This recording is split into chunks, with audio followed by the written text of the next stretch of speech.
All right, so we'll begin. This is a rather intimate, we have full house, right? I'm happy about that.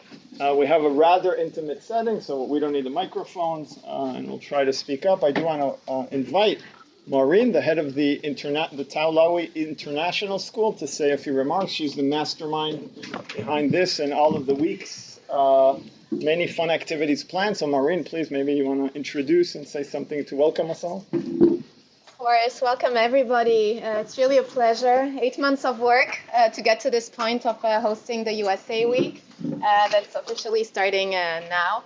I want to thank all of you for being here, especially the conflict resolution students. We know that we're kind of taking your slot of your course today. We hope it's going to be really interesting. So thank you, Odi, for enabling this and our great collaboration with the Center for American Studies for everything we've been doing. And I'm sure it will be a very, very interesting panel. Thank you also for those who are joining us through the live stream.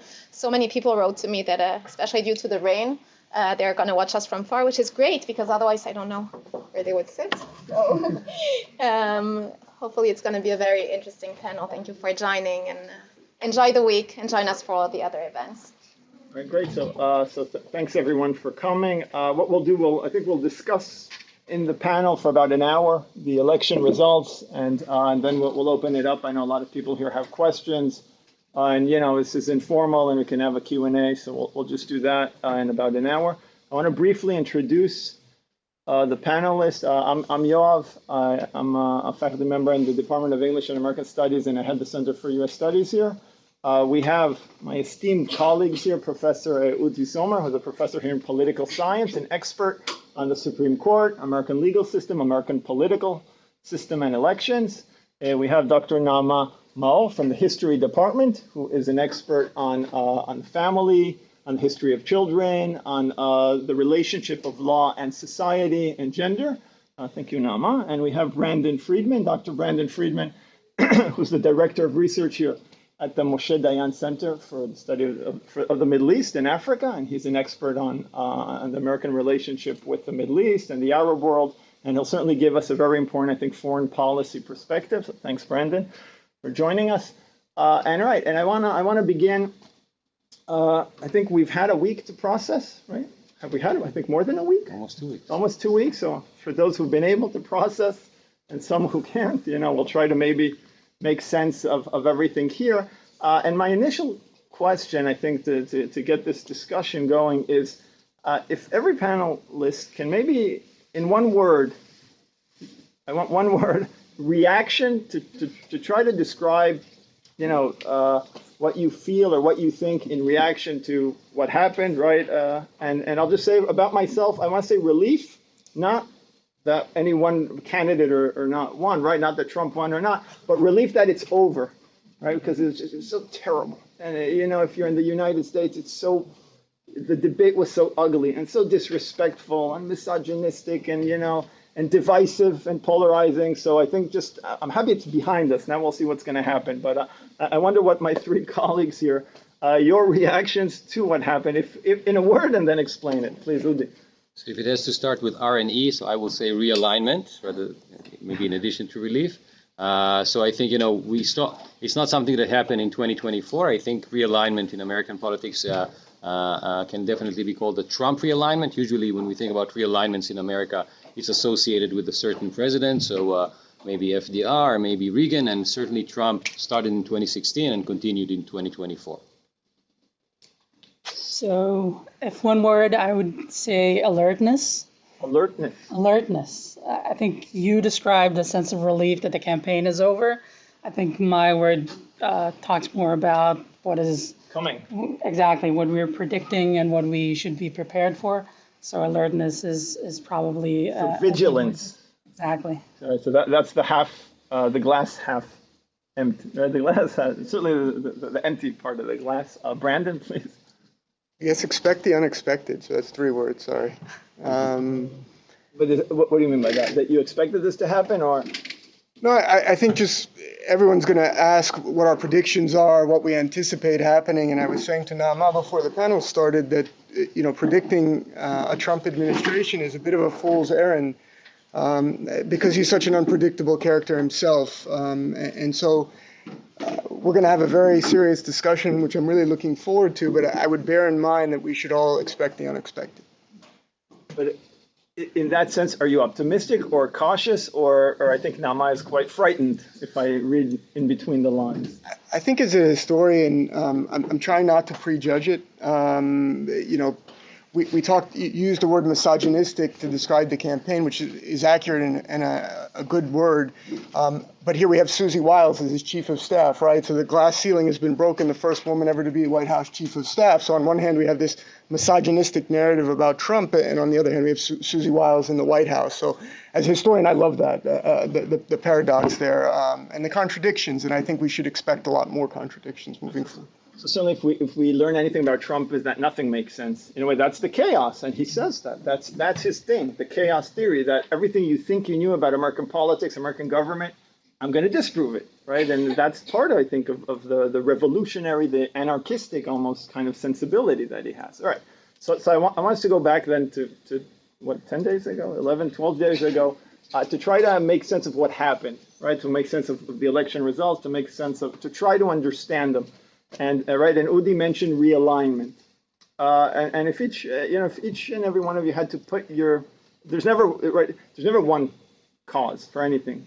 In general, if anyone teaches you in history that one thing caused something, then don't listen to them, right? It never works that way. It's always a convergence of events. But if I'm going to contradict myself now, but I want every panelist to put your finger on one important thing that you think helped determine the results of this election. And again, we know it's not just one thing, but there's a few main currents, and certainly, Udi, you talked about realignment. You want to maybe tell us a bit about that? Yeah, so first of all, I think it's true for every science. There's no one cause for anything, in the social sciences and in the natural sciences. So that being said, I think that the fact that Trump was able to break what was considered the Obama coalition or the Democratic coalition of young people, LGBTQ minorities, and women, and be able to attract both people who are prominent figures with a public image in America, and more importantly, if you want to win elections, he was able to get the crowds to vote for him, right? He was able to get the masses from those different constituencies, not everyone, but good numbers. And if you look at the way things progressed between 2016 to 2020, and then between 2020 to 2024, it did not start 2 weeks ago. It's something that he has been working on and has been able to achieve over the course of those 8 years. So who are these voters that jumped ship and kind of abandoned the Democratic Party? You mentioned the Obama coalition, in a way coming apart gradually since 2016. Do you want me to say something about your own research? So in 2016, we know that it was the blue-collar white people, right? They used to be the base of the Democratic Party, and they are. When you think about what is the base of the Republican Party now, this is the base of the the Republican Party. So that's a huge shift. This is realignment, But another type of realignment, and this is, where is Idan? Is he here? Idan, he's a shy guy, but this is work that, so Idan came to me, I think about 3 years ago, and he said, listen, the numbers don't add up. If you look at the way minorities, I have my 6 minutes now, right? Okay. So the numbers don't add up. Everybody says that minorities vote for the Democratic Party, that they're a part of this coalition, the Obama coalition, the Democratic coalition. But if you look at the numbers, you look at 2016, first of all, Trump did pretty well then among Latinos, among African Americans, among Asian Americans, despite everything that he had said during that campaign. And then if you look at 2020, there was this, intervening 4 years when he not only spoke but also did stuff, right? He had certain policies, separating families in the border, talking about the Kung Fu virus. I mean, if you think about every minority group in America, Trump did something and did a few things and said a few things that on the face of things should have made them move away from voting for him. And even then, Idan came to me and said, listen, the numbers are such that he's actually making gains in those constituencies. And everybody read the news about what happened 2 weeks ago, and we all know that this trend continued. Okay, so first of all, just at the level of description, okay, and then I'll show you some of the numbers now, okay. If you look at these are votes for African Americans, okay. So these are the numbers for 2020. We don't have them for 2024 yet, but it's more extreme in 2024. Okay, you have on the right hand you have Biden, just African American voters. On the left hand, you have just African American voters voting for Trump. Okay, and the clear difference is that with Biden, almost everybody is a registered Democrat. Okay, so Biden is able to attract the people that of the African Americans, that people we would expect him to attract. Okay, but look what Trump is able to do. Trump is able to, 1 out of 5, okay, 20%, 1 out of 5 African American voters casting a vote for Trump actually are voters that are registered as Democrats. So he's able to attract people from the other side. He was able to do it in 2016, more so in 2020, and even more so in 2024. These are the numbers. So the first one was the African American constituency. Second one is the Asian Americans. Okay, the Asian Americans, these are the numbers that compare the percentage of voters between 2016 and 2020 in some of the major Chinatowns in America. I know that we are blocking the numbers of the Chinatowns, but look at the numbers, okay? In Houston, 28% more, the vote for Trump was 28%, so 28% of the people shifted towards Trump between 2016 and 2020. 22% in San Francisco, even those small numbers, okay, 7% in Oakland, New York, etc., okay? These are the hubs of the Asian American community, certainly the Chinese American community. And the support for Trump, this is November of 2020, okay? Think about what he said in March and April of 2020 about the homelands of those people, okay? Especially China, of course, okay? With COVID. And this is still in COVID, okay? Deep into COVID. And look at the numbers, okay? And for Latino, this is another, I'll just move quickly, okay? This is New Mexico, so this is an example for 2020, but I guess Miami-Dade is a good example from 2024. If you look at the numbers, okay, about 65% of the population are Latino. For the most part, Democrats always used to carry that county. 2024 is the first, so DeSantis is able to carry that in the last time that he's elected governor of Florida, and he goes crazy about that. Trump carries the county in 2024, okay? And we know that the shift among Latin American men is over 20%, okay, from 2020 to 2024. Okay, so that's the description. In and of itself, that's something that is that flies in the face of everything we thought we knew, okay? But beyond the descriptive level, the reasons are at least as surprising, okay? So, because what would be the argument? The argument would be Americans vote because they like his ideology or because economy was great under Trump, okay? So that's why they vote for him. So even though, you know, they would you know, hold their noses, and despite the fact that they don't like how he talks about Asian Americans or about Latinos or about African Americans, he's conservative enough. He appointed those 3 Supreme Court justices. They overruled Roe v. Wade. They overruled affirmative action. He advances the conservative agenda. Great, I will vote for him, despite the fact that he said those things about Obama, or despite the fact that he talked about the Kung Fu virus, or despite the fact that he said that all Mexicans are rapists. Okay? But what we find is very different. Okay? What we find is that, you know, the ideology is important, of course. And we find that economic performance is important. People thought that economy was doing great under Trump, okay? Or at least those people that thought that economy was doing great were motivated to vote for him.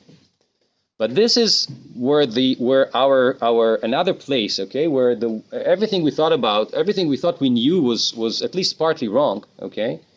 Those people who voted for Trump among those minority groups voted for him not despite what he said about minority groups. They voted for him because what he said about their own groups actually was in line with the way they perceive their own groups, okay? So Clarence Thomas, the Supreme Court Justice who voted to overrule Roe v. Wade, but more importantly, who voted to overrule affirmative action, is not such an outlier, okay? What we thought we knew was that he was an outlier, right? He was the exception. There's hardly any African Americans that think that way about what it means to be black in America. Turns out that there's many more, there's millions more who think that way, and even more importantly, those millions are located in the swing states. So the shift that we're seeing is happening even in a way that is more pronounced and is happening earlier because of this minority. For Latinos, the Latinos that voted for Trump are not Latinos that are appalled by the fact that by the way he talks about immigrants. They actually, if you look at their sentiments, they have a strong anti-immigrant sentiment. Okay, they agree with him in the way he thinks about their own community, and something along those lines for Asian Americans as well. So I don't have the time to describe everything, but what basically, just to summarize, okay, the realignment happens both at the descriptive level, where you see those constituencies moving away from the Democratic coalition and into the Republican coalition, whether it's sustainable, where it's going to last beyond Trump. These are good questions, but it's happening right now. And the other place where this is completely surprising is the reasons, the underlying reasons, okay? The liberal progressive agenda that was supposedly the one that was able to understand those groups actually missed big time. And Trump, with his intuition, he's not based on research, right? We know he doesn't read this stuff, okay? But based on his intuition, was able to really tap that sentiment and capitalize on it and get those voters to move over to his side in 2016, more so in 2020, and even more so in 2024. So thanks, Udi. And this is right part of Udi and Idan's research, and they have a very interesting article that I'd urge you to read if you're interested in this realignment question. I wonder if Naama and Brandon can maybe comment on this question of, the end of identity politics, this idea that demography was destiny, and, the idea that the Democratic Party thought that, African-American voters and Latino voters are, they have them in the bag. They don't have to actually address their issues because they're going to vote for them anyway. And I wonder what you two think about this idea that Udi presented. So I'll continue with, similarly to what Udi just said. I think you were describing the Obama coalition. You're also describing somewhat the creation of the Trump coalition. As historians, we can also go back to the New Deal alliance and try to figure out the origins of the creation of the backing that the Democratic Party had. So in a sense, you're describing why people gravitated towards Trump, and we can also ask questions about why people were distancing themselves from the Democratic Party. And I think that when we talk about identity politics, one of the things that we have to keep in mind is that a lot of the times we project our expectations on different minorities or different groups. We expect them to vote in a way that we think they should vote as women, as African Americans, as Hispanic voters, as Latinos. And when we look at the turnout, and we look at the exit polls, we see that we don't really understand what motivated people, whether it was the economy, whether it was women's rights, or whether it was reproductive rights. And I think that one of the things that we have to keep in mind is that these different groups are not monoliths, which goes to what Udi was talking about right now. And I think that we also have to keep in mind that when we look at our history, I mean, just as much as in the 1970s when women were fighting for the Equal Rights Amendment, we had a similar coalition of women who were fighting against the Equal Rights Amendment. And we can take our lessons from that same history and try to figure out what it is that draws these women to sometimes more conservative ideologies than we would expect them to possess. I think as a historian, I don't like to make predictions, but I like to draw on the past. But I'll go to the near past, and I'm going back to 2016. I was in the United States during the election, and I remember that some of the takeaways that people had from the elections were, one, it will take a very long time for a woman to lead a party again as the party's candidate for presidency. And two, that the results of the elections would probably galvanize women, and not only women, and we'll see a wave of political activism. And we did see that in 2007, we did in 2017, we did see that in 2018. And here we are in fast forward 8 years, and we're in 2024, and there is a woman who ran for presidency, and the most unexpected turn of events that we could probably if it were scripted, it would probably be rejected. by Hollywood producers, just a turn of events that led to Kamala Harris' run for presidency. So in that sense, we don't really know how long the public also had to, I mean, we know that they had 107 days of a campaign to process what Kamala Harris stands for, what the Democratic Party is going to look like right now. Recently, and I'll just finish with a small anecdote.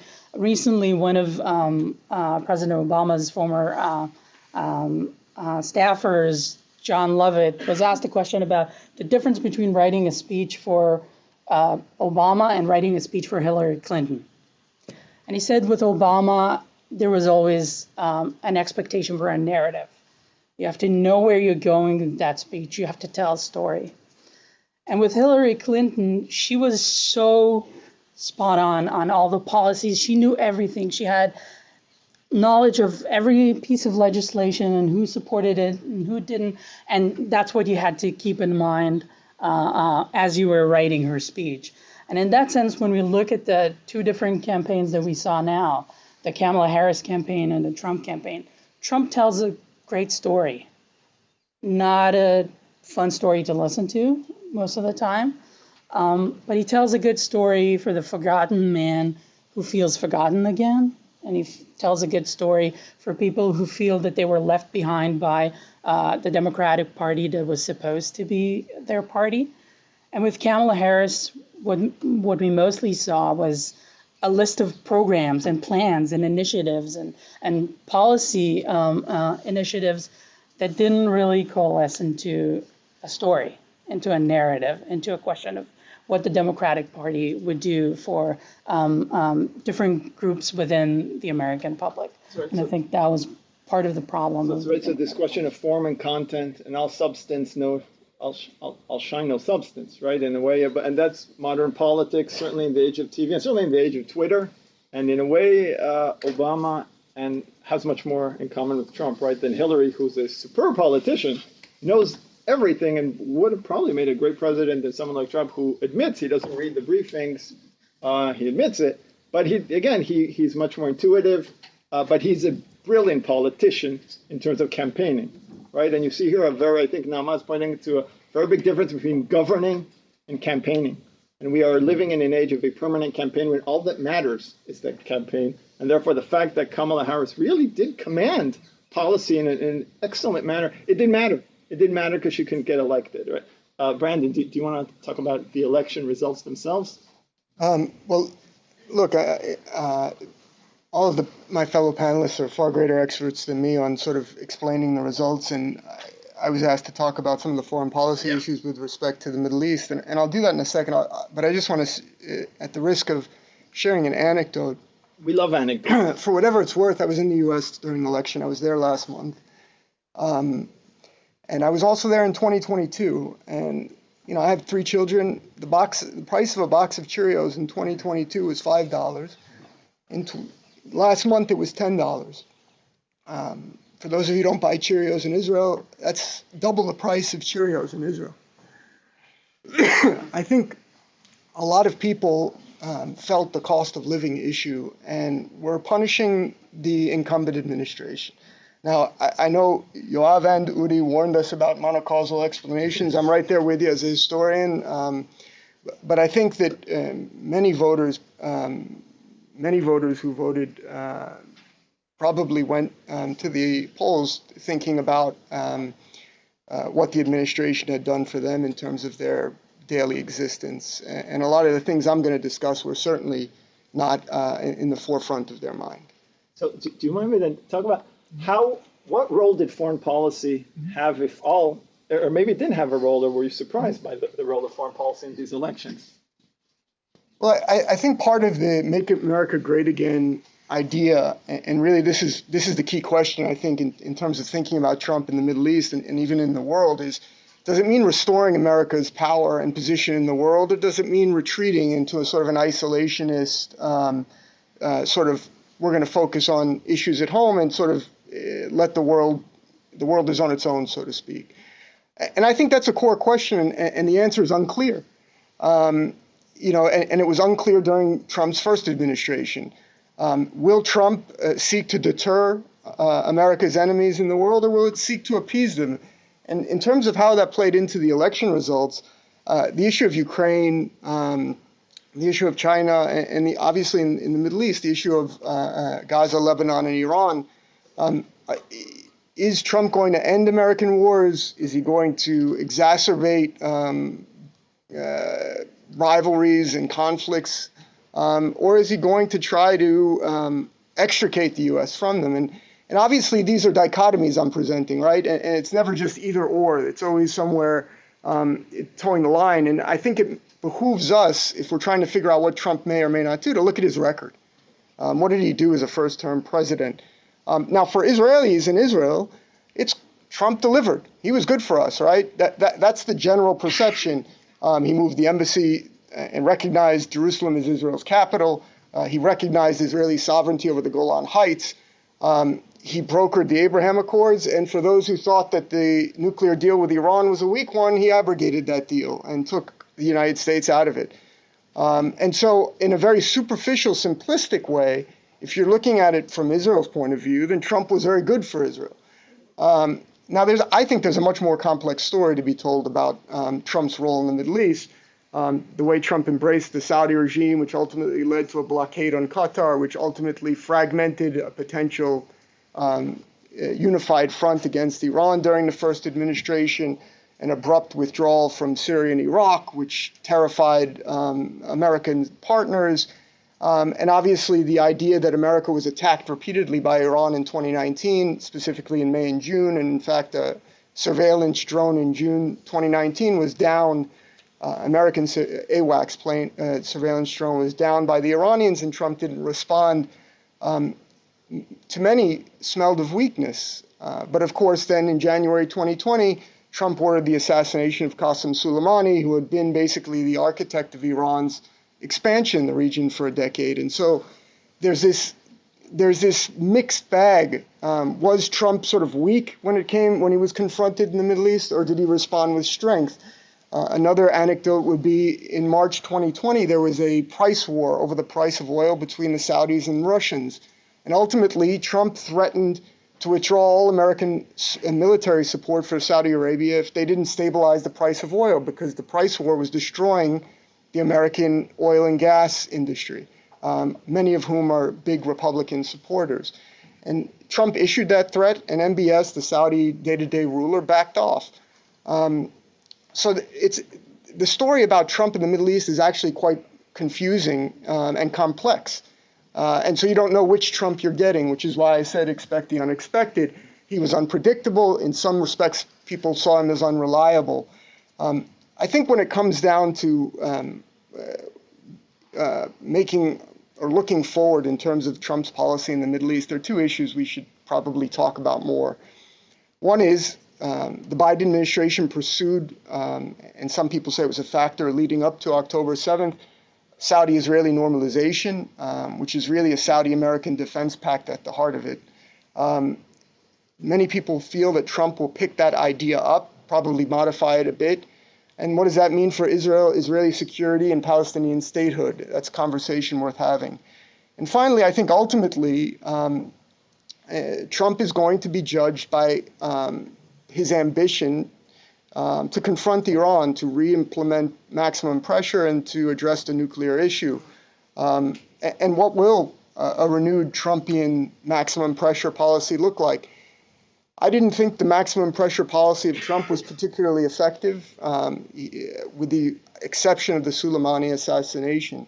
So we'll have to see what happens. But I would say that the story, if you're looking for a simple one, is not there. That really, when you drill down and examine Trump's record, it's quite contradictory, complex, and confusing. And so many have said, well, we have a record of what Trump's done in power, and we can learn from it. And there are at least 10 memoirs of former Trump officials, only in the national security realm, who have written about their experience with Trump, and I don't think it clarifies things at all. So thank you. So I want to, a lot of people emailed us, and of course I know it's not the only elephant in the room, but of course this question of Israel. I don't want to reduce it to is it good for Israel or bad for Israel, but at the end of the day, I think that's what many of us are and were thinking, right? And I think Brandon gave us one response to that. I want to ask the other panelists, if we could reduce it to that, waking up on, when was the 6th of November after Trump's surprisingly easy victory, I have to say, how do you feel in terms of Israel national security? Are we better off, or this is for both Udi and then Naama? I know Brandon addressed that. You said we woke up, but we were surprised to see the results. There was a certain point where, after we coordinated this panel, that I wasn't even sure we'll have the results by the panel. The truth is, we don't know, or at least I don't think that I know. I'm not sure that I know how to define what is good for Israel.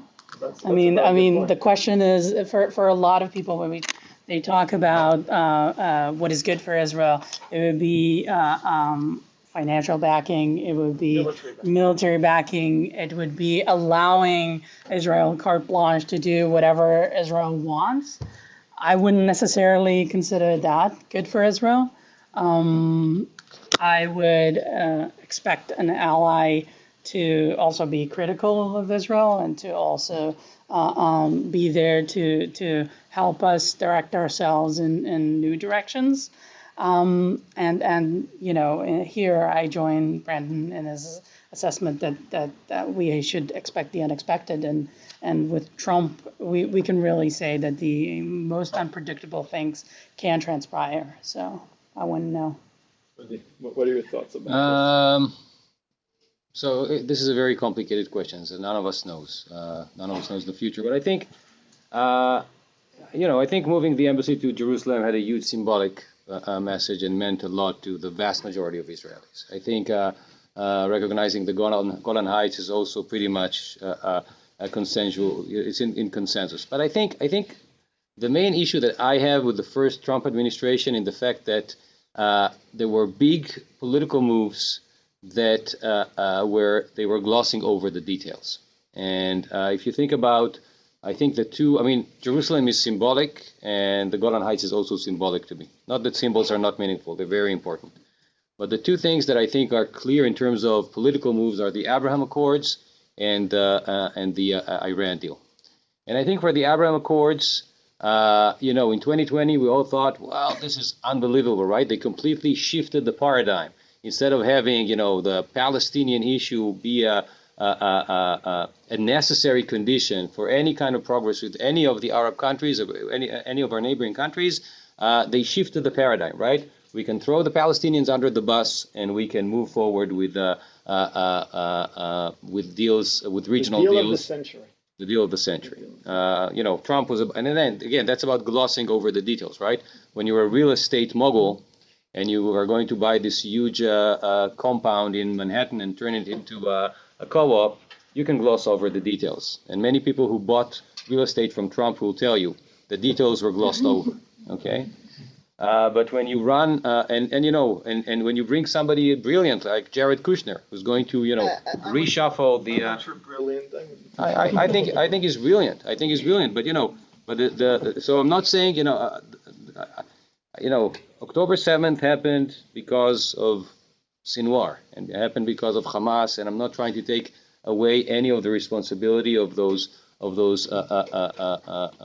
ruthful, those terrorists and all the hideous things that they did. Okay, but I think the fact that the big picture was not considered and the Palestinian issue was basically glossed over in the Abraham Accords, I think this was a major flaw in that initiative.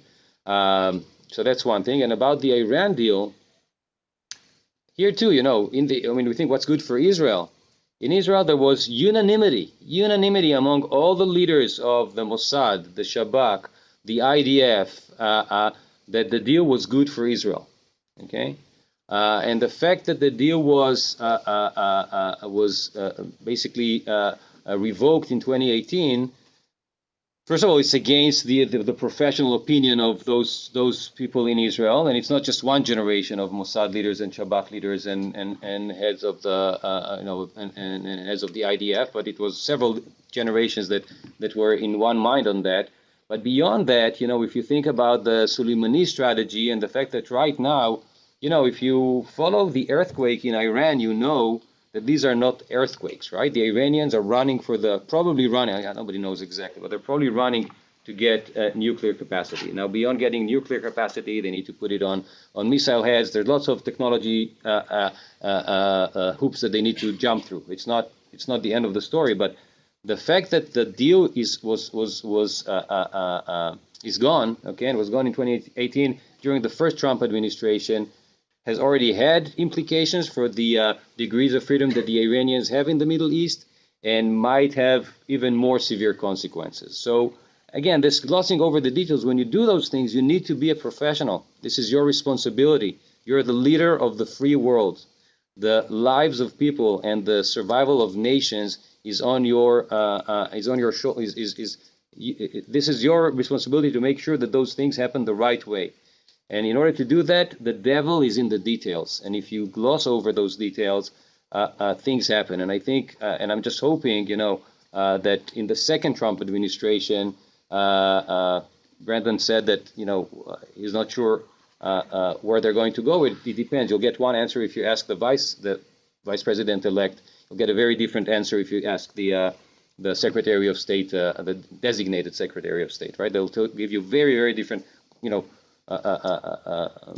two poles of what America is going to do, not just can do, but is going to do in the Middle East. I'm just hoping that whichever way it goes, those who are responsible for that are going to do it very responsibly, much more so than in the first term. So I know Brandon wants to respond. I just want to say, unfortunately, just looking at the new administration, it hasn't, right? He hasn't filled up all the posts, but certainly the Secretary of Defense, National Security Advisor, right? A few of the head of the National Intelligence, CIA. There's many things there. Professionalism, not one of them, unfortunately. And this is important because that's the point, right? And here I'll just say, you have to understand Trump's victory and the Trump phenomenon is the delegitimacy of the American elite, the American establishment class. That was the point. That was the point in 2016, because for many Americans, that was Trump's case. Why is he now appointing a Fox News host? He's appointing him because he says the generals, they don't know what they're doing. He says that about Milley, right? The former chief of staff, the chairman of the Joint Chiefs of Staff. That's his whole point. It's fundamental. We talked about populism, anti-elitist, but enough Americans share the sentiment, and unfortunately for good reason, that America's elite class has failed them, because they failed them in Iraq 20 years ago. They failed them in Katrina, right? They failed them in 2008, the financial crisis. And that's Trump's whole point. And the New York Times and the mainstream media, they were a part of that failure. So that's what opens the door and facilitates Trump's whole challenge to the establishment, because the establishment did fail, right? Sorry. Yeah, Brandon, you wanted to bring us back to the Middle East and the Palestinian issue? I wanted to go back to your original question, which is sort of what's good for Israel. And I want to try to give the answer I gave before the election, which was, in my estimation, what's best for Israel is a strong United States. And so, to me, one of the fundamental questions about Trump is what he does with the American system of relationships, partnerships, alliances that exist. That, to me, is the true source of American strength, its ability to marshal such a broad tent of partners across the world. And it seems that one of the Make America Great Again ideas is that those partnerships, alliances, relationships are somehow less important. And that fundamentally, in my estimation, weakens the United States, and I don't think that's to Israel's benefit, broadly speaking. Now, how Trump deals with his alliances and relationships moving forward, we'll have to wait and see. I think I certainly don't want to prejudge that, but I think, broadly speaking, what's good for Israel is a strong United States, because I think it's Israel's most important relationship in terms of its foreign partners. Two more quick comments. The personnel issue it's important. And, early on in the transition, it tends to get everyone's attention. It makes for great gossip. We study all the characters. We look at their track records. It's one of those things it's fun to do, right?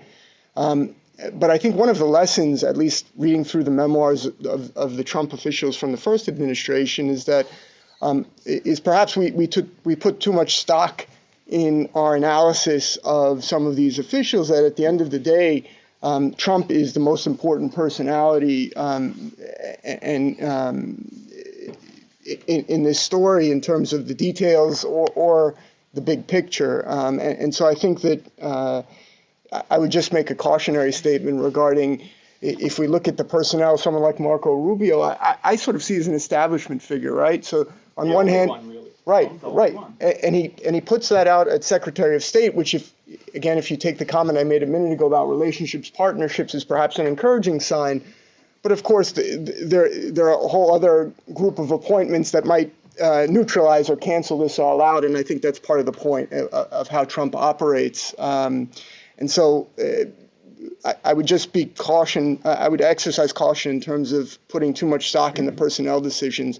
Ultimately, I think Trump likes to think of himself as the decider and tends to marginalize those who want to take away that role of decision maker.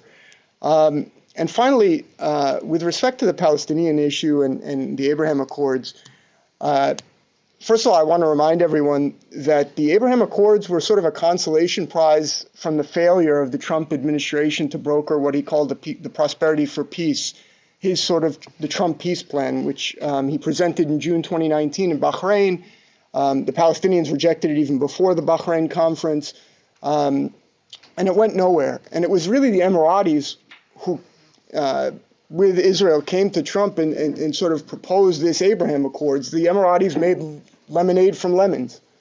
And I think that if you look at that story very carefully, it was simply salvaging a botched Trump foreign policy initiative. And if we look at Barak Ravid's book, for those of you who haven't seen it, in Hebrew, Hashalom Shel Trump, Trump's Peace in English, it appears in both languages. One of the interesting things that appears in the book is Trump's frustration with our current prime minister, who he felt was using him with respect to Iran to support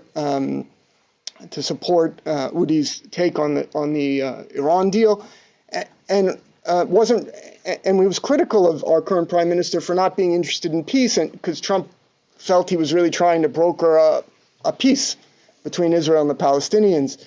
And so for those who might anticipate that Trump would try again in terms of a Middle East peace within the framework of what had been started by the Biden administration in terms of a Saudi-Israeli normalization that could prospectively include Palestinian statehood, I would just keep in mind those Trump-Netanyahu dynamics, because I think that Trump, again, has gained some experience from his first term in office that he might use his second time around. A few more things I want to talk about. Just on that point of Israel, I want to maybe be an optimist. A lot of people are pessimists. Some of you are almost fatalistic, right? And a lot of my students are like, oh my God, the sky's going to fall and everything. What's going to happen now? But I want to offer a point of optimism. Trump, I don't know if he'll do it, but Trump has the power that no American president in modern history has had to force Israel to do things it doesn't want to do. And I stress this because the relationship between the United States and Israel has always been very rocky, ups and downs, certainly in the 60s, 70s, and 80s. But even Republican presidents, who we usually associate as being much more pro-Israel, they did not have the power to prevent Israel doing things that Israel did when it thought it was in its national interest. And this goes back to Nixon, certainly Eisenhower, but the relationship wasn't good then. But I'm looking at Nixon, at Ford, right? Ford had a huge crisis with Israel in 1975. He wanted Israel to do certain things in terms of withdrawing from Sinai. He couldn't get the Rabin government. This was Rabin, the late Yitzhak Rabin was prime minister. He couldn't get them to do anything. Nixon can get Golda Meir to do these things. Reagan can get Begin to do things in the early 80s when he wanted to. And these are very powerful Republican presidents. And Trump is more powerful than all of them. And I'll explain why, not just politically at home, but because Trump has leverage over Israel and the Israeli right and Netanyahu, I think, that no American president had. Because like George Herbert Walker Bush, the first Bush, when he told Shamir to do certain things, Shamir they were very resistant about the Madrid conference and things like that. And so even they didn't have the power to get Israel to do things that Israel thought was against its interest. Trump has that power. He has political power in Israel over the Israeli right. And for me, at least, if there will ever be, maybe there won't be, but if there will ever be a solution, Trump actually has the power to do that, right? That was the optimist in me. I want to come back to America now, and we need to talk a bit maybe about the Jewish vote, right? And Udi, I know we talked about this. You were looking at some of the numbers. A lot of people thought there was going to be a great realignment because of the protests, the campus stuff at Columbia and everything. Did we actually see any? How did that affect the Jewish vote? So the person to ask about that is actually Raphael Kreuzer, who is going to present this afternoon, if you still have appetite for American politics, at 4:15. No, he'll be here at 4:15 for another panel similar to that. So because he actually looked at, at something that looked at big data, looking at Twitter. I'll say a few things about the Jewish vote, but I just want to say something about. Okay, I'll talk about the Jewish vote. We can talk about Trump some more later. I'll give just one insight. Okay, I think after October 7th, there's a sense in the Jewish world, right, that all Jews are in the same boat, right? We experience things that are not the same but are related, right? Jews that live in Israel obviously experienced October 7th and the war that's been raging since. Jews who live in Europe, Jews who live in America feel anti-Semitism, anti-Israel sentiment. They experience violence. They feel threatened. But I think the elections show that, despite, I'm not trying to argue that is not true. Okay, there's a sense that if you travel overseas now, when you meet with people from Jewish communities overseas, you feel things. You've always felt there's a lot in common. You feel much more. You feel a common fate now, right? People feel that that there's really something profound that changed after October 7th. That being said, if you look at the election results, we see that in surveys that were done in Israel, if Israelis could cast a vote in America, 70, 80, 90%, depending on the survey, would vote for Donald Trump. Okay? If you look at the actual results in America, the patterns that we had known for several election rounds now remained largely the same. They always talk about this county in New York. Fine. Okay? But for the most part, American Jews voted 70-30, 69-31, whatever, for Harris, just like they had voted for Biden. Okay. Now, I think maybe less about the American Jewish community and more about the relationship between Israel and that community. Okay.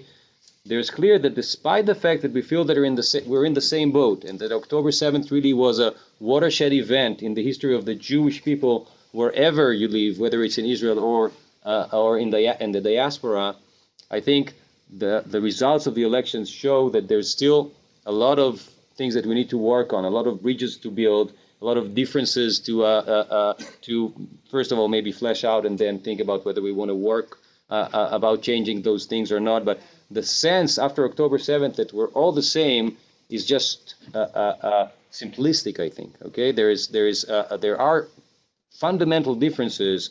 And that's something that's going to be a challenge, I think, for Israel, for Jews, and for the relationship between Israel and the Jewish diaspora in North America, but it's probably true, similar in places in Europe. You guys want to say something, Naama, about were you surprised or not surprised about the nature of the Jewish? I wasn't. I can't say that I was surprised, and I think I know similar, statistics to what Udi was describing. I do have a question for you, if you don't mind, and that is, how do we kind of calculate the generational differences, or how do we assess the generational differences within the Jewish vote? It seemed like throughout this year and throughout the campaign, we're talking about different older Jewish Americans who would probably be more supportive of Israel, and would probably be more aligned with whoever would be more favorable for Israel or would be perceived as more favorable, whereas younger American voters who are Jewish would not necessarily think of their Jewishness as their identity that they are moving forward in the world with. So I wonder. So I spent a little over 3 months in America from August until a few days after the elections. I met with quite a few Jews there, and I guess the way to organize that is around questions that really trouble the community. Okay, and I guess there's two questions that I can mention here briefly. Okay, I think it's obviously would warrants a longer discussion. One of them is about Jewish power. Okay, after October 7th, Jews in America, in Israel, I don't think it's pretty clear. People feel that we need power, right? It has been a question even before 1948, certainly since the foundation of the state, and certainly after October 7th. But in America, it's a complicated thing. It's a complicated issue. Okay, some Jews feel that, what's the meaning of Jewish power? How much power do you need to have? What type of power? How do you exercise that power? Should you exercise that power? So these are questions and I think different generations understand that differently. And the other big question is the Jewish tent. Who's in the Jewish tent and who is outside of the Jewish tent? Okay, and that's again something that different denominations within Judaism would understand differently, and different generations would have different answer to this question. Certainly, the younger generation would think of the tent, I think, as much more permeable, right, and than the older generation. But again, there's differences not just between generations broadly defined, but within the different denominations. But those two questions about Jewish power, one, and the Jewish tent, the other one, I think, are ways, are organizing principles that if we want to understand what American Jewry has been going through over the past 13 months, I think these are two major themes to think about. And just to add to that, right? Remember, it's not just a question of who's in the Jewish tent, who's a Jew? That is fundamental to a lot of American Jews today. When we look at polling, this is true about Pew and Gallup, the more comprehensive ones, over a third of American Jews, they identify secular, right? And a lot of the polling, exit polls, they ask you, what's your religion? So it's also very difficult for us, when I'm asked about the statistics, actually, it's very difficult for us to know who's Jewish in America, exactly because of all these definitions. Is it a religion? And for a lot, it's not a religion. Then if they're secular, they don't necessarily identify as Jewish. So that's also, I think, very interesting. Yeah, but Pew has pretty good estimates for that. Yeah. Brandon, you grew up in the U.S. Do you want to maybe address from a personal point of view? Yeah, maybe I'll say two things. First of all, this is probably the first election where, and again, it's anecdotal, so I don't know how much you can really make of it, but the people I know and talked to about this election said they are voting on the issue of Israel amongst the Jewish community. And the way a lot of people in the U.S. often are one-issue voters, whether it's Roe v. Wade or the economy, whatever that particular issue is, over and over again, I heard Israel being the reason they would vote one way or the other. And I also heard a lot of criticism that Biden didn't, criticism of the way Biden supported Israel during the war since October 7th.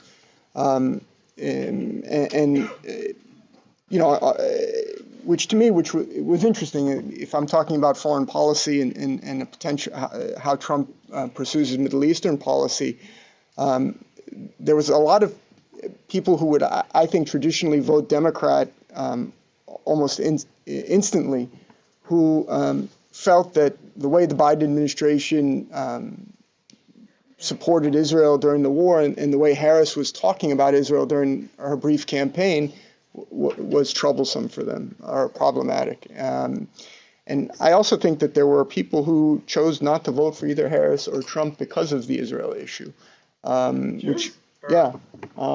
which to me was also very interesting and I'd never heard before. People who see voting as a serious obligation. And so that's at the anecdotal level. All right, so I'll ask one more question, looking ahead, and then we'll open it up, because I know some of you have questions, and we already received some stuff via email. Looking ahead, right, we tried to establish, I think, what happened and why it happened. And again, I think we only touched the tip of the iceberg. But looking ahead, a lot of people are nervous. You said alert. right? Some are terrified. If you've seen the guy appointed, right, Matt Gaetz, appointed to be Attorney General, that's good reason to be terrified. But nevertheless, the question is, and Naama, I want to start with you, right? You're a legal historian. Much has been said about the lack of guardrails, right? The fact that, Trump controls the Senate, Republicans, they control the House, slim majority, they control the courts by, unfortunately, 6-3, that's dominating the court.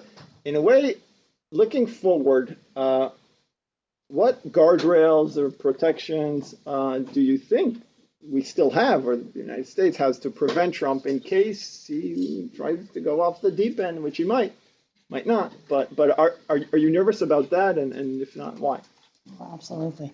I think, you were talking about the 6-3 majority in the U.S. Supreme Court, and we have to keep in mind that during his presidency, he could end up at least one. Exactly, appointing at least one, if not two.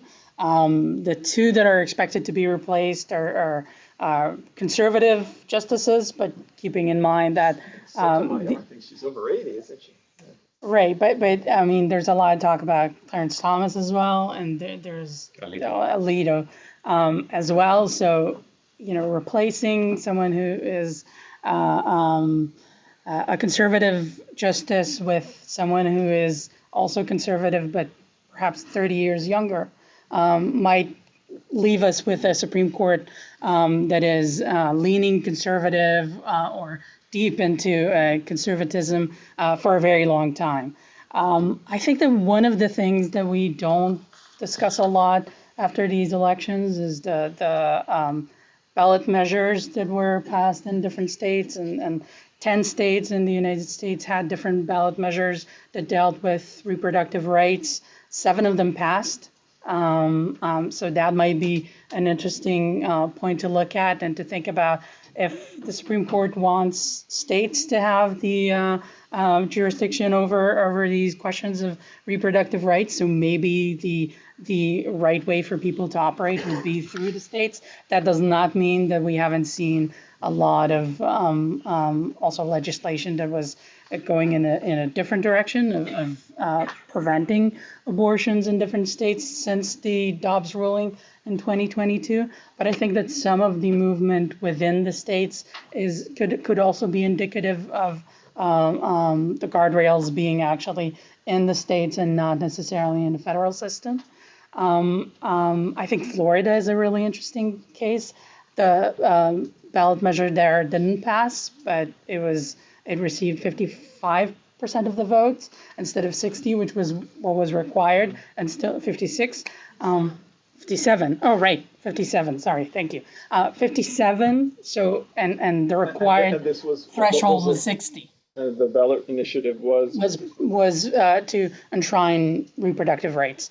So, in a sense, we have a state that went for Trump, but also voters who were voting for reproductive rights as it comes with the ballot measures. So I think that we should keep in mind that these questions could be debated and discussed in on state level. The question of what Congress would do with reproductive rights could potentially be a terrifying one for anyone interested in reproductive rights, because all of these state level initiatives wouldn't really matter if there's a federal ban on abortions, but that remains to be seen. I think that the legal system is truly the one system that we have to, a lot of people, when they look at the re-election of Donald Trump, are saying, well, it will be for 4 years, and then after 4 years, whatever happens, happens. But the legal system is where I think a lot of the long-term repercussions will be. So sadly, I don't have an optimistic outlook on what the guardrails would be, but maybe the state level will be the solution. I'd also like to say, we look at Dobbs as, at least some people think of Dobbs as a surprise. Just remind Dobbs is the Supreme Court ruling that overturned Roe v. Wade and pretty much opened the door for many states to reenact laws that prohibit abortions within their boundaries, and so it happened in the last 2 years. A lot of people think of Dobbs as a surprise, but it's the culmination of 50 years of activism and a movement that was trying to roll back Roe v. Wade. So we should keep in mind that maybe the solutions will not be for anyone interested in people regaining reproductive rights as part of federal protection. It might not be short-term solutions, but in the long run, there are ways to go. Brandon, do you think allies and the alliances provide a certain guardrail? Yes and no. It depends on the issue. I was going to take the guardrail issue in a different direction, which is that during the first term, one of the first foreign policy issues that the Trump administration explored was called a Marshall Plan for the Middle East that was pushed by Michael Flynn, who was the very brief, I think he was only National Security Advisor for Trump for almost less than a month. But Flynn had a whole infrastructure of support for this idea of providing nuclear energy to the Saudis and others in the Gulf. And it was quite clear that what the Saudis and others were asking for was for the Trump administration to lift any safeguards or on how those civilian nuclear programs would be used. So the 1, 2, 3 clauses of the U.S. 1954 Atomic Energy Act, which says the U.S. exercises some degree of control if it transfers nuclear technology to friends and partners, is typically something that any presidential administration has to deal with if it's going to transfer things like nuclear technology to another country. I could see in an instance where the Trump administration is working on a grand bargain with the Saudis to normalize relations with Israel, somehow get a path to Palestinian statehood. One of the things the Saudis have been asking of the United States is to provide them with the nuclear fuel cycle. And potentially with both houses of Congress firmly Republican, and the Trump administration could modify what it needs to modify with respect to the Atomic Energy Act and provide the Saudis with the nuclear fuel cycle. So that's an issue where guardrails are sort of loosened, right? In order to provide an ally with what the Trump administration will argue will be a win-win, right? Because you get a path to Palestinian statehood, Israel-Saudi normalization, both sound great, right? And the Saudis get a U.S. defense pact and nuclear assistance. But in Israel, there are national security people with far more knowledge and experience than me who have grave concerns about Saudi Arabia with the nuclear fuel cycle. And so these issues are very complicated, right? That's a checkmate. If they do that, Israel's going to be a very difficult response. Right. And so there are a range of issues. When I said contradictions, paradoxes, these issues are complicated. On the face of it, this kind of grand bargain might be appealing to various constituencies, both in Israel, the United States, and certainly in the Arab world and Muslim world. But the question is, do they make us safer? Are they sound? And are the details the kind of details we can live with? And Udi's point about the devil is in the details is important here.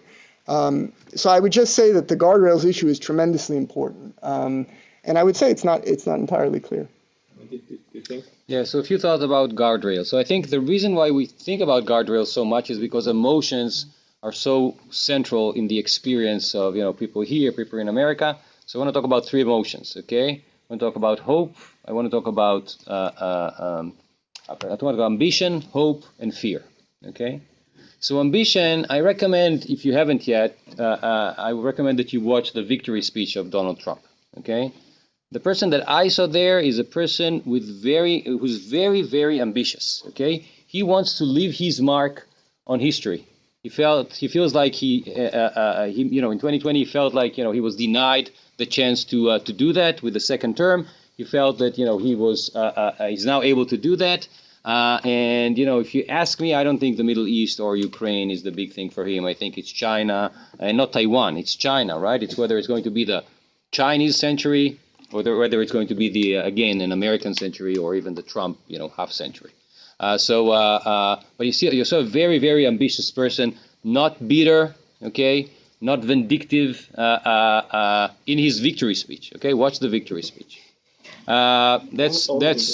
Yeah. No, the victory speech is important. You know, something happens once you win. It's very different. You run a very tough campaign. Things can happen afterwards. Second thing is about hope. I think that we tended to characterize the Trump campaign as a dark campaign. I mean, if you read the New York Times, this is what you read, right? It's a dark campaign, etc.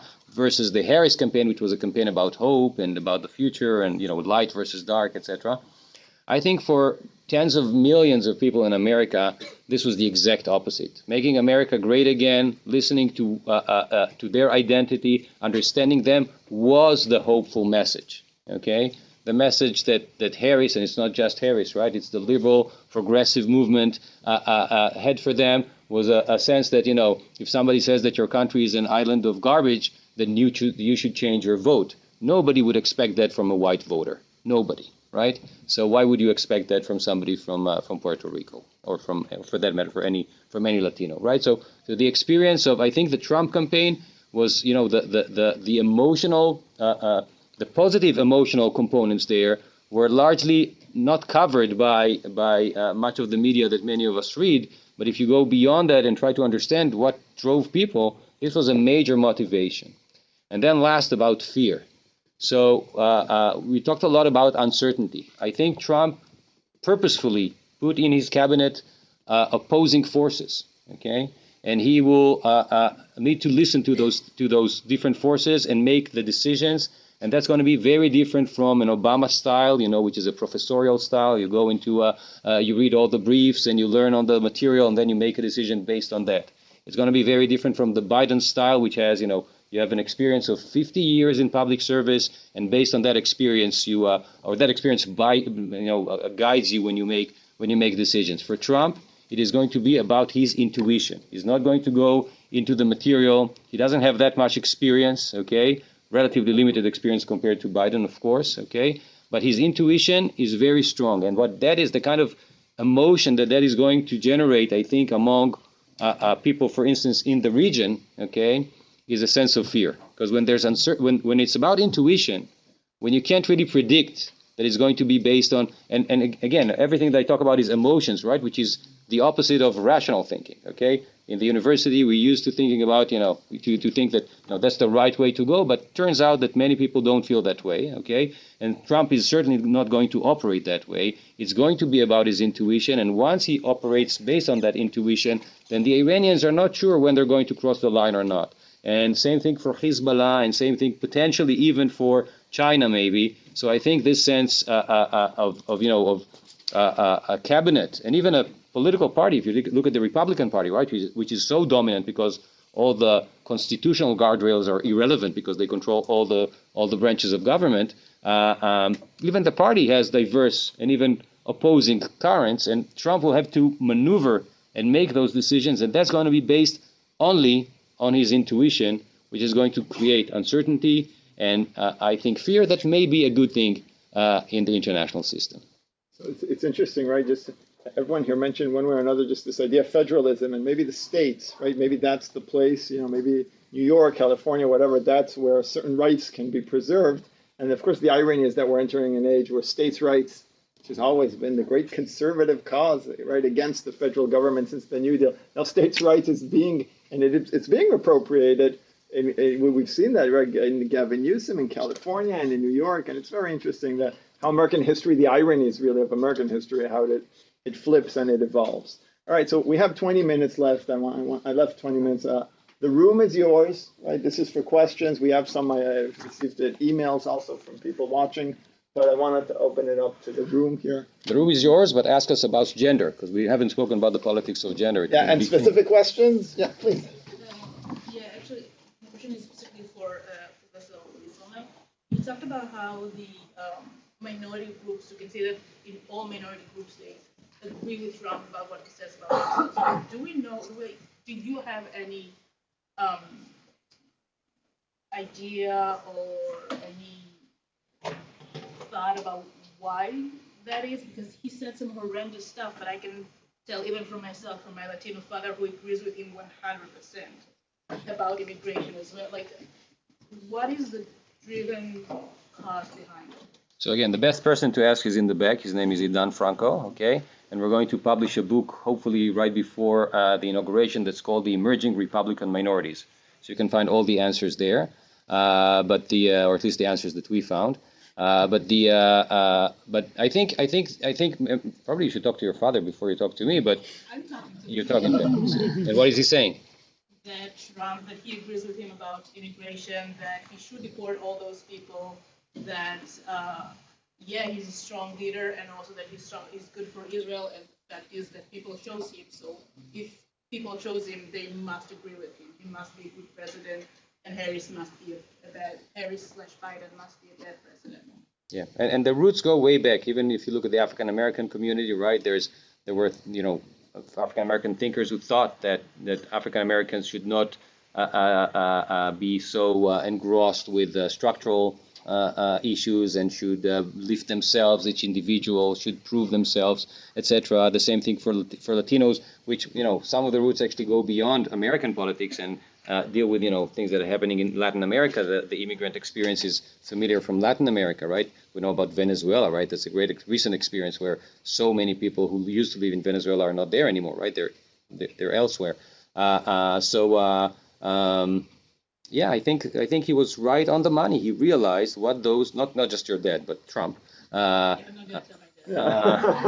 was right on the money in terms of the priorities of those people, and not just the priorities. I think also those people were insulted by the way the liberal establishment and the progressive movement understood them and portrayed them in a way that diminished the way they identified themselves. And these are not outliers, okay? This is not just Clarence Thomas, Clarence Thomas. These are millions of people, and it just so happened that in places like Georgia and Nevada and some of the swing states, this is the population. Florida, for sure, okay? Florida is not a swing state anymore, partly because of that. There's other reasons, okay? But it just so happened that what we see manifested itself so clearly and so quickly because it's a swing state. And one last point, we did not talk about demographics, but those three groups are the groups that are growing the fastest in America. Asian Americans is the fastest growing group, and Latinos and blacks as well, much faster than the white population. Okay, the white population was 90% in the 1960s. It's about 60% now, and it's going to be a plurality by mid-century. So those trends are important because of their geographic allocations and the political implications, and also because of the demography, because demography matters.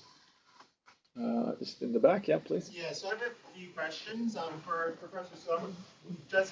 Then maybe for Professor Sommer, I noticed that you mentioned both Hispanics and Asians. A lot of the Hispanics were from Venezuela and Cuba and Nicaragua. Trump was very, very, very harsh on those three countries' regimes, and how much of the support amongst Latin Americans was because of the fact that he was harsh on the regime versus he was harsh on immigration.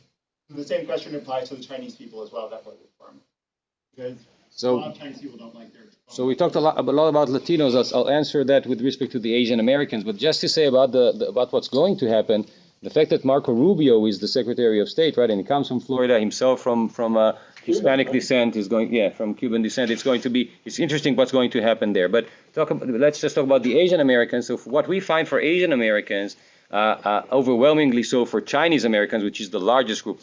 Mexican Americans are the largest groups among Latinos. Chinese Americans are the largest among Asians.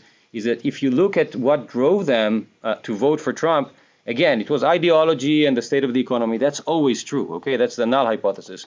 But also it was their sentiment towards China. So the more xenophobic they were, the more likely they were to vote for Trump. So in other words, the fact that Trump maybe wasn't that tough on China, but at least he tried to portray himself as being very tough on China, imposing tariffs, etc., that actually mobilized them and made them vote for him in bigger numbers in 2020 compared to 2016. We don't have the data for 2024 yet, but overall, if you read the press coverage, it seems like it was even more so for 2024. But xenophobia means anti-Chinese people, not anti-Chinese government, right?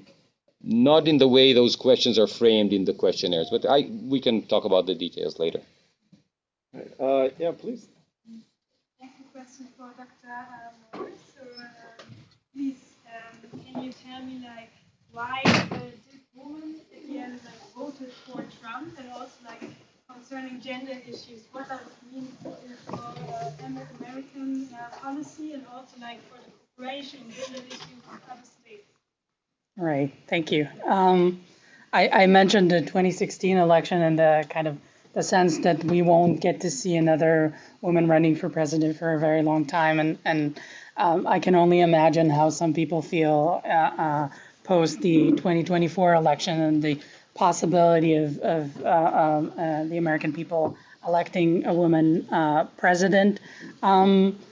I think we have to keep in mind that just as we don't necessarily think of different minority voters as one issue voters, the same we can think about women. They don't necessarily vote. A lot of people expected women to vote for the Democratic Party because of its support for reproductive rights, because of its support for women's issues, for gender equality. But for a lot of women who did end up supporting Donald Trump, other questions were at the front of their consciousness. I mean, some of them were looking at the economy and the cost of living and then the ways in which their families were struggling. Some of them, I think don't necessarily endorse the idea of a woman being president themselves. And I think we have to kind of live with that notion as well, and knowing that not all women are necessarily comfortable with a woman leading their country, and some of the gender ideology that prevents men from voting for a woman for president also prevents women from voting. I think one of the most interesting campaign ads that we saw, I don't know how many of you have seen them. I think the Harris campaign released an ad with Julia Roberts as kind of the narrator, but there's also a similar one from the Lincoln Project. And both of these ads were depicting women going to the polls with their husbands and whispering between them that they're voting for Kamala Harris and not for Trump. And the idea was that it's okay to keep your vote a secret. It's okay to not tell your husband what you're voting. Woman to woman. Yeah, exactly. There's an alliance between women, and we don't have to share everything. And some of the pollsters that I was listening to before the elections were talking about the difference between mail-in voters and voters who actually show up to the polls, and we're talking about how women felt freer voting in the polls as opposed to mail-in votes, because sometimes their husbands can see what they're voting. They can look at their ballot. They can see who they're supporting. So in that sense, it kind of creates certain rifts within the household. But we have to keep in mind that women's issues, what is defined as women's issues, are not necessarily the issues that are in the forefront of most women's minds. And we also have to keep in mind, when we talk about gender, we have to think about how masculinity was deployed during these elections, how manhood was talked about and described, how Trump and his allies were able to appeal to primarily non-college educated young white male voters who were in a lot of ways felt neglected, left behind, abandoned. I mean, we can use a lot of left behind by women, right? One of the things we know this, we know that women do better, in terms of education today in the workplace, right? They have adapted to the post-industrial economy in a more successful manner. Trump understands that. He understands the rage the disappointment, the emasculinity. Emasculinity is a very important driving force in history, not only in America. And he understood that, and that's why. And you saw he went to Joe Rogan. He did all the bro stuff, with all those what's it called, all those podcasts, and right, Ultimate Fighting Championship, right. And that's it. But that's it. That's that crowd that hasn't done as well as women, and you have that resentment. And then But I think there's also a strategic mistake made by Kamala Harris. She was. If you think about two strategies the Democrats used, right? Obama didn't say anything about the fact that he was black in 08, right? It was a complete secret until there was this, the one case where he talked about his black identity with respect to this reverend, right? That I don't remember his last name. Jeremiah. And then Jeremiah, right? You're right. And then Hillary did the exact opposite, right? I'm with her, right? She's a woman. She's going to be the first woman president. And what Kamala Harris chose in 2024 was to go for the Obama strategy, right? She wasn't, obviously she said she was black, and when they asked her if she was a woman, she said, obviously I'm a woman. This was her answer, but this was not an issue, right? She did not run on that at all, okay? So, and in that sense, she did not generate gender politics or the politics of gender as a major issue. And, if you look at 2022, the midterm elections, the reason why there was no red wave in the midterm elections, and we have big data proof to show that, okay, is Dobbs, okay? The fact that women were raised and they registered to vote and they voted for Democrats, and this, Biden his approval ratings were miserable at the time, okay? And that, many people thought that this was going to happen in 2024, and it did not, because I think there was a major strategic mistake by the campaign. That's one thing, and the other thing is that, and that requires research. I don't want to say things, off the top of my head, but I think there's a good reason that for many women, the issue of reproductive rights is not really a big issue. So Kamala Harris brought those stories during the campaign of this woman, bleeding in the parking lot of the hospital, and these are heartbreaking stories, of course. But there's a good chance that for the majority of women in America, given the way people do abortions today, which is taking pills, Dobbs is not anymore. In 2022, it was all fresh. Nobody knew, what would be the consequences. 2 years later, 2.5 years later, maybe for most women in America, that is not there. There's issues about gender, about the politics of gender, but that's not the issue. And the campaign completely missed on that as well. So I have a question here for Brandon, and I'll take one more, right? And then we'll finish. So one's to Brandon about the Middle East, and it's about the Arab world, right? And do you think that America's Arab, I'm assuming they mean Sunni allies like Saudi Arabia and the Gulf states, do they prefer Trump over Harris, or who do you think they wanted in that sense to win? I think in the Gulf, they wanted Trump. Emiratis, kind of. And I think that there's a sense of comfort with Trump's naked transactionalism, which is familiar to them. But in reading the Arab media over the last few days, it's interesting. I think their expectations, there are huge gaps between perhaps what their expectations are and how Trump might seek to fulfill them. I think they're expecting Trump to end the wars in Gaza and Lebanon. I think they want to see Trump pursue a policy in the Middle East that's heavy on diplomacy, that doesn't sort of open a new round of conflict with Iran. And so I think that there is also, particularly in the Gulf, this view that the culture wars, particularly what was happening in the West on campuses around the issue of the war in Gaza, is not something they like to see. And why? Because of all the money that's is revealed that they've been. No, I think for them it's a source of instability, and instability is something they greatly fear. And I'll just give you an example. In Saudi Arabia, 2/3 of the population is under 30. Many of them had no living memory of the Israeli-Palestinian conflict in the way that their fathers and grandfathers did. And sorry for saying grandfathers, mothers and grandmothers as well. And so therefore, it wasn't a living memory. And now, over the last year, they've seen many of them on a day-to-day basis the conflict playing out, in a way that probably doesn't work in the favor of their regimes that have taken a moderate line towards the war, or tried to, or in Israel's favor. And a country like the Emirates that's worked very hard prior to October 7th in promoting religious tolerance sees what's happening in the West as being the very antithesis of what they've trying to work towards to, which is moderate their society, marginalize radicals. The war, in their view, has empowered radicals both at home and abroad. And so I think one of the things they're keen to see is Trump pursue a line that will, I guess, douse the flames of the culture wars. And I think that expectation may be unreasonable given what we've seen from Trump in the last few days. Final question. I have I don't know if kind of politically correct question, but basically, as you guys have mentioned, there's like a rise in more intuition politics and a fall of more, I'd say, educated or rational politics, at least at the top.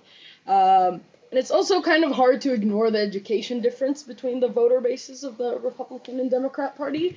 And I want to ask the question, like, is everyone stupid? Obviously I don't think that everyone is stupid, but the Democrats are frowning upon these Republicans that were supposed to have voted for them. But, like, do they just not know better? Or, like, what do you think? How do you explain that? Like, this goes to all of you, whoever can answer. Is the question, are the Democrats stupid or? Yeah. No, they might also be stupid, but I mean, when I hear your question, I hear it in terms of elites, right? And this is one of the big dividing lines, as I understand it, in American politics these days, right? The notion that, particularly in the Democratic Party, that the elites are out of touch, right? I don't know how true that is, but that's sort of one of the lines of self-criticism you're hearing in the wake of the elections, is that American elites, particularly liberal elites, are out of touch with the vast majority of their population. And so if you turn your question around, the question, I suppose those who are sort of educated and rational should be asking themselves, why is it that they're so out of touch with the vast majority of their fellow citizens? And I don't purport to have an answer to that question, but I would say that that's a serious question worth asking. And I'll just leave it at that. I'll just say something. I think that, the question of stupidity is not just about the elites. The real question is whether are the masses stupid, right?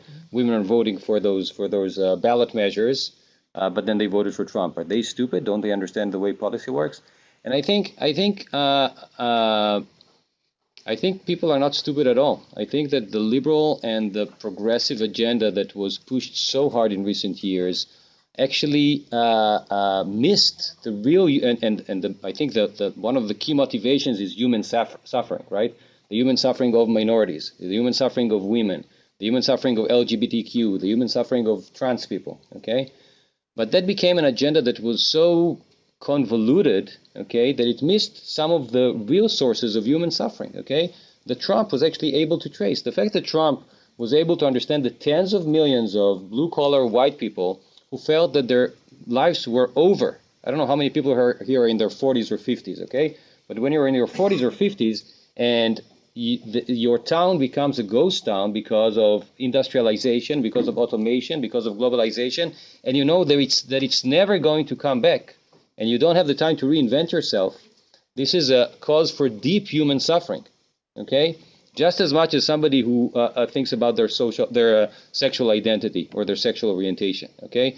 I'm not trying to demean any of those, but this is equally important. These were tens of millions of people, okay? Compare that to the percentage of people who identify as trans in the population. That's way, way smaller, okay? And again, I'm not saying which suffering is more important. I'm just saying that this was completely missed by people who were supposedly, allegedly driven by being attentive to what people, how people feel, how people suffer, and that the government should be there for them, okay?